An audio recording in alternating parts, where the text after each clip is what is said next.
What advice would you have for young professionals that are interested in getting into this side of finance, getting into private markets? What should they be thinking about and expecting? That it became very fast a career path. When I started 25 years ago, we had very odd profiles like me, like other people coming in, and then it was much more like artisanal and much less industrial or industrialized. So today you have career paths. I think the profession will still need very diverse profiles, diverse in sense of what did you do before you joined the industry of private markets? What kind of different perspective do you bring? I think the biggest challenge is to avoid these very normative career paths where we have blind spots and group thinking. It's one of the risks in the industry, because the industry needs to remain innovative and to find new playbooks, because once you have used one and on most of the companies, then the job is done, right? That's why today you cannot say it's a cost-cutting exercise. It can happen. It can happen still, but it's not the main playbook. Just like it's not an 80% debt and 20% equity playbook anymore. This is gone. So to have new playbooks, you need to have people who think about it, who had an experience and then can develop it and then can implement it. So in that sense, younger people shouldn't be afraid to try different things. I know it's easy said from my seat today now, but the reward will be probably that they will come up with different ideas, and then they will execute differently, and it's going to be much more interesting and enjoyable. The second thing is, if you really want to work in the industry, you should try to stay close to it. I think sometimes I see students and they have this very, very organized career plan. Like, I would do X years in an audit firm, and then I will transition out and do this, and then I will do an MBA, and then in 10 years I can work in private equity or more specifically private debt or private real assets. I think it's all great on paper. My modest experience is that unfortunately the world will get in the way. So when I started to work in August 2000, I didn't plan the dot-com bubble burst. It happened.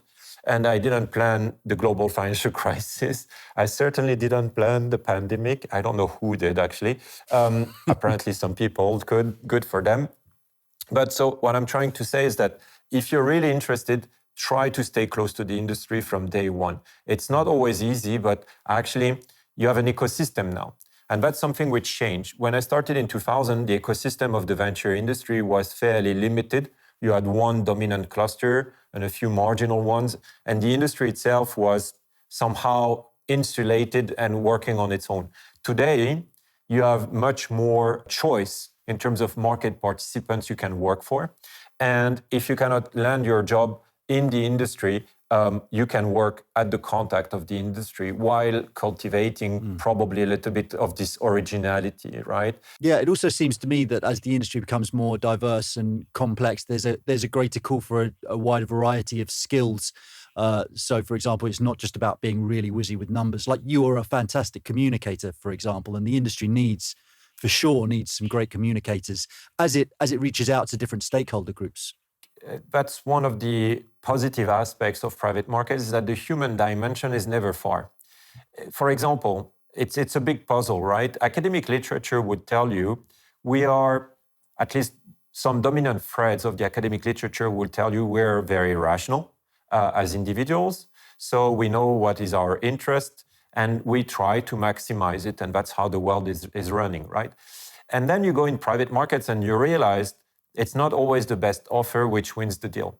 It's the most convincing one.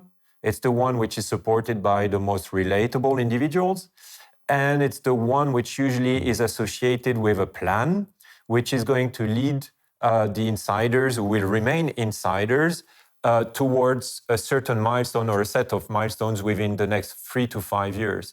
So that's completely counterintuitive, because it means that someone somewhere left some money on the table, knowing it and voluntarily, and the trade-off is I'd rather go for a non-financial outcome than maximizing my financial outcome.